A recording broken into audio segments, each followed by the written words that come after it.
Jawab. Tahu.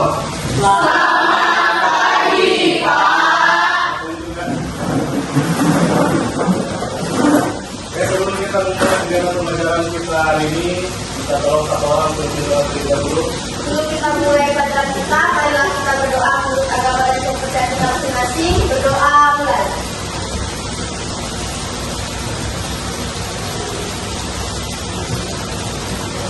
Berdoa selesai. Selamat pagi semuanya. Oke, sebelum itu memulai pembelajarannya, Bapak akan absen terlebih dahulu. Nanti Bapak sebutkan namanya, silakan sebutkan hadir ya. Aira Mutia, Hadir. Aquarius Nadia, Hadir Pak. Asri Betarianti. Hadir Pak. Ini kita akan memasuki materi baru, yaitu adalah tentang pengoperasian, pengaplikasian, dan kolaborasi perangkat kecerdasan artifisial di kelas. Dalam pembelajaran hari ini, Bapak ingin membuat kalian kesadaran diri bahwa setiap pembelajaran memiliki tujuan pembelajarannya. Di sini Bapak sudah menyiapkan 3 tujuan pembelajaran. Yang pertama adalah kalian nanti harus mampu mengenali dan menerapkan perangkat kecerdasan artifisial pada area pemanfaatan secara khusus. Tujuan yang kedua adalah kalian mampu memilih perangkat kecerdasan artifisial yang sesuai dengan berkolaborasi. Dan tujuan yang ketiga adalah kalian mampu menerapkan kolaborasi dengan perangkat kecerdasan artifisial untuk menyelesaikan tugas spesifik. Nah, sebelum masuk ke materi baru, Bapak ingin tanya ke kalian. Kita kan waktu itu kan ada belajar tentang pengertian coding dan pengertian AI. Ya kan? Nah, dan masih ingat nggak apa itu AI atau kecerdasan artifisial? Kalau ada yang ingin katakannya, katakan. Kecerdasan artifisial adalah teknologi yang membuat komputer bisa berpikir seperti manusia, belajar dari pengalaman dan membuat keputusan sendiri. Yang lain? Ada? Marcel mungkin? Apa saya ini Marcel? Atau ada yang lain? Dino? Messi? Aulia? Itu kecerdasan yang dibuat layaknya manusia kecerdasannya. Oke, berarti sama ya dengan kita tadi. Oke, kalau gitu berarti kan udah mulai paham tentang apa itu AI. Jadi kita mulai masuk ke materi yang baru.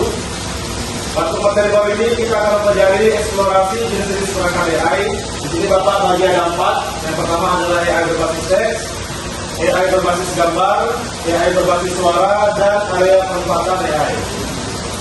Yang pertama kita bahas itu adalah AI berbasis teks. Silakan lihat gambar ke depan. Apa ada di belakang nih? Di sini digambarkan ada ChatGPT, ada Cloud, sama ada Google ini. Di antara ketiga aplikasi ini mana yang sering digunakan? Siapa akan tahu ChatGPT itu termasuk berbasis teks? Ada yang tahu? Mengapa AI berbasis teks itu ChatGPT?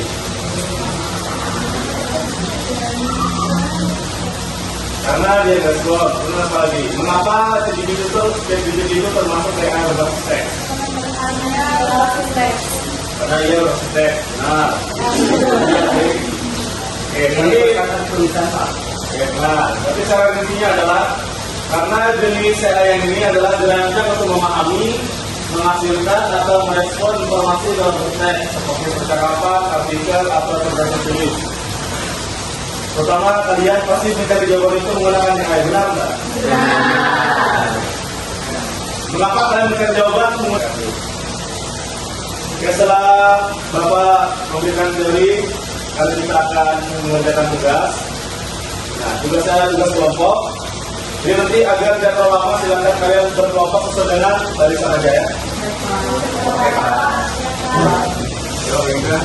Agar Bapak buat kalian berkelompok aja lah.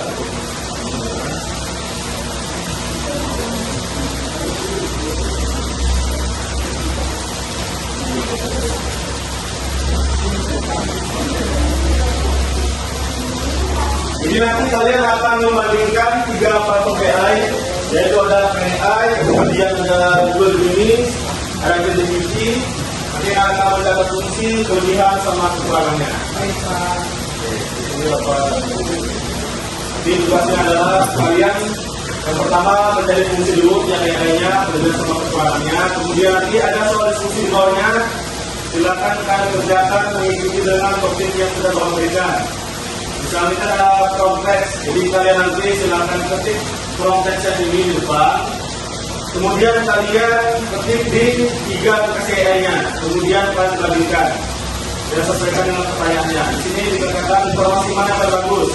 Jadi nanti kalian akan memilih ChatGPT, Google Gemini atau AI yang informasi yang terbagus. Kemudian akan jelaskan mengapa kalimatnya. Apakah mungkin jawabannya akurat, kemudian mungkin cara jawaban lebih cepat atau lebih memuaskan.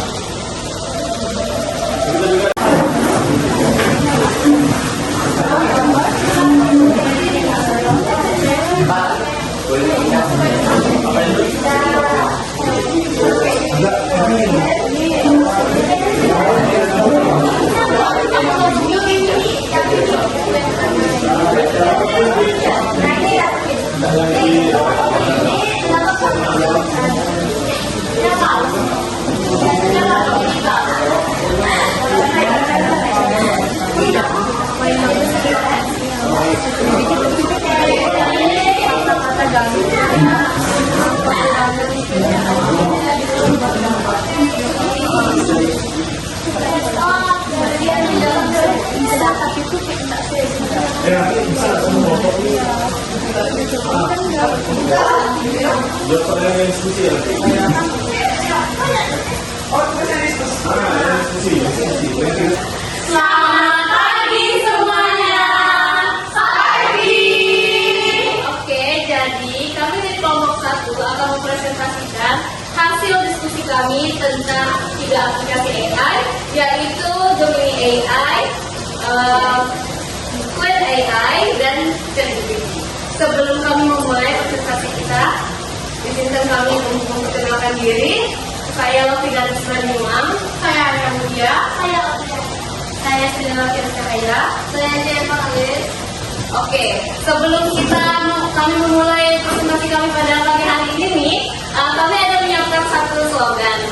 Kalau kami bilang AI, kalian jawab pintar, cepat, tepat.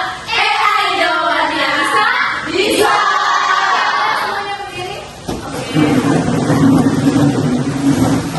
Oke, kita mulai ya. 1, 2, 3.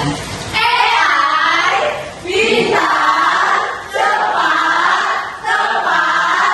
AI jawabannya.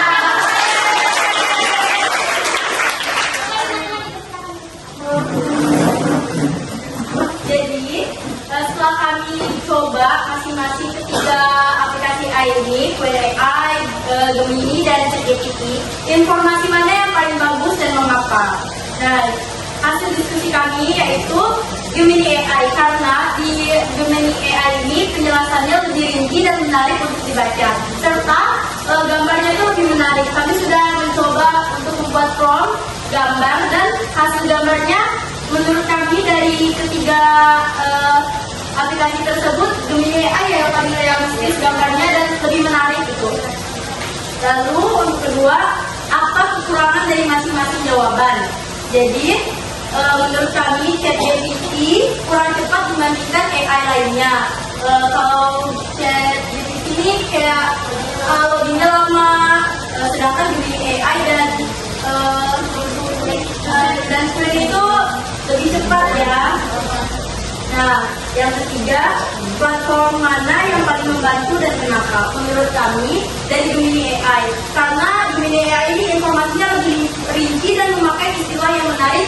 Jadi itu kita lebih memahami dan maksudnya lebih spesifik, detail gitu ya di Gemini AI. Selamat pagi semuanya. Pagi. Izinkan saya untuk menjawab pertanyaan refleksi dari Pak Mas. Yang pertama, bagaimana kamu memutuskan mana informasi yang paling bagus? Menurut saya, kriteria saya adalah kelengkapan, yaitu mencakup semua aspek penting. Yang kedua, ada mudah dimengerti. Dan ketiga, ada akurasi informasi yang diberikan oleh AI. Untuk soal kedua, keterampilan apa saja yang kamu latih saat mengerjakan tugas ini? Menurut saya, ada keterampilan berpikir kritis, literasi digital, dan ilmu problem solving atau ilmu memecahkan masalah. Untuk soal nomor 3, apakah kamu merasa bergantung pada AI setelah mengerjakan tugas ini? Saya ada menjawab bagian batas wajar menggunakan AI, yaitu kita tidak harus bergantung kepada AI. AI hanya sebagai asisten kita. AI dipandang sebagai teman belajar, bukan untuk pengganti otak, dan AI digunakan untuk menjelaskan masalah, bukan untuk menyanyi jawaban. Terima kasih dari saya.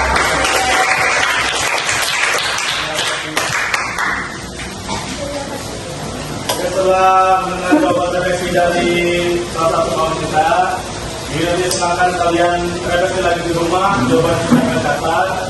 Kemudian pembelajaran kita sampai sini saja.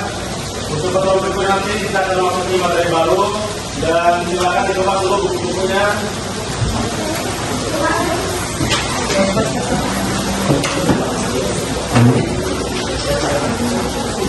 Jadi sebelum pulang kita berbincang dulu, silakan satu orang di depan.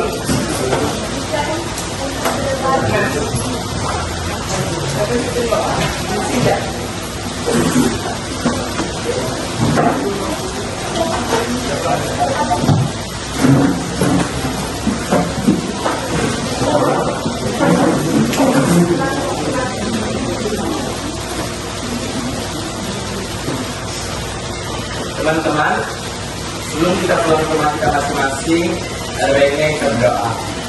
Menurut agama dan kepercayaan kita masing-masing, berdoa di luar.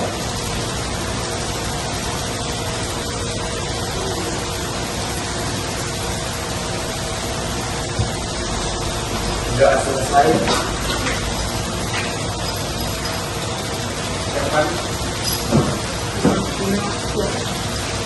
Jauh.